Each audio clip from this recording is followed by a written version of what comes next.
Good morning my dear student. आज की कक्षा में आप सभी का हार्दिक अभिनंदन एवं स्वागत करता हूं, जो कि वर्ग 5वें से है और विषय हिंदी व्याकरण से है। यह हिंदी व्याकरण के अध्याय नंबर 18 है और इसका नाम मुहावरे है। अगर हम इस मुहावरे के अर्थ को जानेंगे तभी किसी बात को आगे हम बढ़ पाएंगे कि मुहावरे क्या होते हैं, मुहावरों का प्रयोग किस रूप में किया जाता है। यह सारे बहुत ही महत्वपूर्ण बातें हैं जिनको यहाँ पर विशेष रूप से यहाँ पर दर्शाया गया है। ये मुख्य बातें हैं जिनको यहाँ दर्शाया गया है और इनके परिभाषा यहाँ पर दिखाई गई है और कुछ एक उदाहरण यहाँ पर दिखाए गए। तो हम पहले चलते हैं मुहावरे पर कि मुहावरे क्या है, किस रूप में उन्हें हम जानते हैं, किस रूप में उनका हम प्रयोग करते हैं। ये सारी बातें मिलेगी हमें। पहले हम इसकी परिभाषा को देखते हैं। तो मुहावरे वे वाक्यांश होते हैं जिनका साधारण अर्थ ना होकर विशेष अर्थ होता है। यहां कहने की बात है कि मुहावरे वे वाक्यांश होते हैं जिनका कोई साधारण अर्थ नहीं है, तो साधारण अर्थ न होकर वह उसका विशेष अर्थ देते हैं, विशेष रूप से प्रकट करते हैं, तो वे मुहावरे कहलाते हैं। जैसे यहाँ पर अगर हम देखेंगे तो कुछ मुख्य बातें यहाँ पर दिखाई गई है।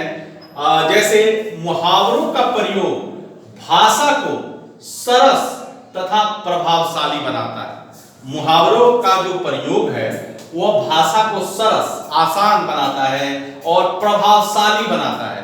प्रभावशाली किसी बात को कहने के लिए सरस हो, प्रभावशाली हो, तो वह बातें सुनने में भी हमें अच्छी लगती है। तो ये मुहावरे जो होते हैं ये इसी तरह होते हैं और मुहावरों का प्रयोग भाषा को सरस एवं प्रभावशाली बनाता है। और प्रभावशाली जब वाक्य बनती है, बातें बनती हैं, तो वो हमें सुनने में, बोलने में, लिखने में और भी उसमें आनंद आता है।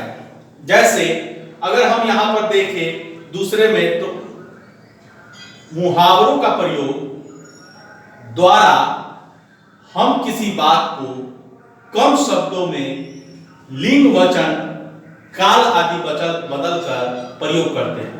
तो यहाँ मुहावरों का प्रयोग द्वारा हम किसी बात को कम शब्दों में लिंग, वचन, काल आदि बदल कर प्रयोग कर सकते हैं। साफ रूप में लिखा है कि मुहावरों का प्रयोग द्वारा हम किसी बात को कम शब्दों में लिंग, वचन, काल आदि बदलकर प्रयोग कर सकते हैं। अर्थात कम से कम शब्दों में किसी बात को हम प्रकट करें और वह भाषा अगर सरस और प्रभावशाली हो तो इससे अच्छी बात और कुछ नहीं हो सकती। कि यह मुहावरे के माध्यम से ही हमें संभव हो पाता है। जैसे कुछ एक उदाहरण दिखाए गए हैं, ये मुहावरे हैं और अर्थ है। जैसे भीगी बिल्ली बनना, मुहावरा है भीगी बिल्ली बनना, तो इसका अर्थ है डर जाना या घबरा जाना, डर जाना।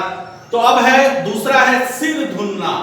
सिर धुनना का अर्थात है पछताना। आम बोलचाल की भाषा में भी हम तरह तरह से इसका हम प्रयोग करते हैं, दैनिक जीवन में इसका प्रयोग करते हैं, प्रतिदिन करते हैं। जैसे सिर धुनना का अर्थ पछताना। घोड़े बेचकर सोना, घोड़े बेचकर सोना का अर्थ यहाँ पर है निश्चिंत होना। अर्थात किसी बात को निश्चिंता की भावना यहाँ दर्शाई, तो घोड़े बेचकर सो रहा है। एक बात कही गई, एक कहावत कही गई, एक मुहावरे कही गई, तो वो मुहावरों को इस रूप में हम पेश कर दिए कि किसी बात को हम कह भी पाए, भाषा भी सरल हो गई और प्रभावशाली भी हो गई। और इसका उपयोग हम मुहावरों के द्वारा लिंग, वचन, काल आदि बदलकर प्रयोग कर दिए। जैसे दांत खट्टे करना चौथा नंबर है, तो हरा देना। दांत खट्टे करने का अर्थ, दांत ये नहीं दिखाया जा रहा है, दांत खट्टे करने का अर्थ है हरा देना, पराजित कर देना, यह है दांत खट्टे करना। अब है पांचवा नंबर गांठ बांधना। तो गांठ बांधना का अर्थ है यहाँ याद रखना, याद रखना यानी गांठ बांधना। अब है टका सा जवाब देना। छठा नंबर है टका सा जवाब देना, यानी साफ इनकार कर देना, साफ मना कर देना, यह है टका सा जवाब देना का अर्थ।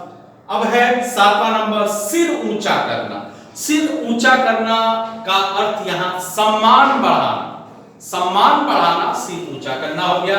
अब है 8वां नंबर, ईद का चांद होना। ईद का चांद होना का अर्थ यहाँ पर है बहुत दिनों बाद दिखना। तो बहुत दिनों जो बाद दिखे तो वह ईद का चांद के रूप में यहाँ कहावत या मुहावरा कहा गया। जैसे 9वां हो गया, जवान पर होना। जवान पर होना यानी अच्छी तरह होना। अब है पीठ थपथपाना। ये है पीठ थपथपाना का मतलब शाबाशी देना। इसका पीठ थपथपाना का अर्थ यहाँ पर हो गया शाबाशी देना, यह इसका अर्थ हो गया। तो इस प्रकार से इस मुहावरे को हम देखें, इसकी बातों के, इसकी परिभाषा को हम जाने, इसके कुछ मुख्य बिंदु को जाने, जिसके रूप से हम यह बनाते हैं मुहावरे, और इसके कुछ मुहावरे को देखकर कुछ अर्थ हम जाने। इसी तरह से हम मुहावरों का प्रयोग और वाक्य प्रयोग के रूप में भी इसको हम कर सकते हैं। उचित ढंग से मुहावरों को दैनिक जीवन में प्रतिदिन प्रयोग कर सकते हैं। तो आज का यह अध्याय यहाँ समाप्त होता है। आप लोग को जो पीडीएफ के माध्यम से आंसर क्वेश्चन भेजे जाते हैं, आशा है मुझे कि वो आप सभी बच्चे अवश्य लिखते होंगे।